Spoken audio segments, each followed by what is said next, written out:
préside Positive Planète, nous avons des programmes pour aider les réfugiés syriens en particulier à créer leur emploi. Parce que tout à l'heure, je répondais à ce jeune homme il ne faut pas seulement attendre de l'État quelque chose. Je pense. Il faut aussi, et c'est ce que vous faites en militant, et donc il faut se poser la question de savoir si on ne peut pas soi-même créer son emploi.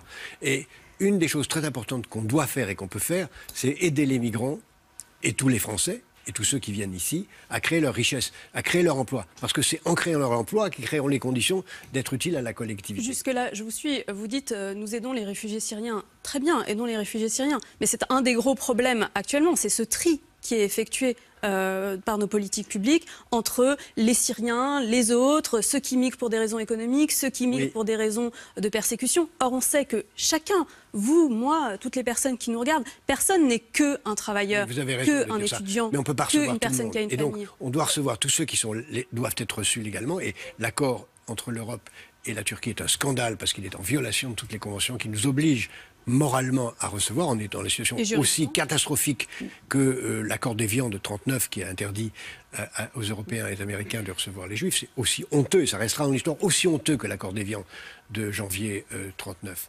Et deuxièmement, on doit recevoir tous ces gens bien. Les autres, la question se pose à la fois de les recevoir, mais on ne peut pas les recevoir tous, aussi longtemps qu'on a même mis en place une politique qui permet de créer les conditions. Vous êtes d'accord avec ça, cette phrase-là, on peut pas les recevoir tous. Moi, je pense je voudrais juste rappeler un chiffre, un dernier chiffre. Aujourd'hui, il y a 200 millions de personnes sur 7,5 milliards qui vivent dans un autre continent que celui où ils sont nés. Dans 30 ans... Mais ça ne représente que 3% de la population. Exactement, c'est très peu. Et dans 30 ans, ces 200 millions seront 1,5 milliard. La seule façon d'empêcher ça, d'une façon volontaire, ce sera de mettre des barricades, de faire que les 200 pays de la planète soient 200 Corée du Nord. Évidemment, on ne le fera pas. Mais si on le fait, on peut le faire, et ça sera la guerre. Moi, et je pense que c'est une hypothèse très probable. Je pense que ce que vous dites est peut-être vrai, mais quand vous dites on ne peut pas les accueillir tous, c'est le grand cliché de on ne peut pas accueillir toute la misère du monde. Je pense que ce sont des clichés qui nous empêchent de penser on doit accueillir notre une propre part, la phrase une autre politique migratoire, et notamment une politique migratoire qui offre aux personnes la possibilité de stabiliser leur séjour.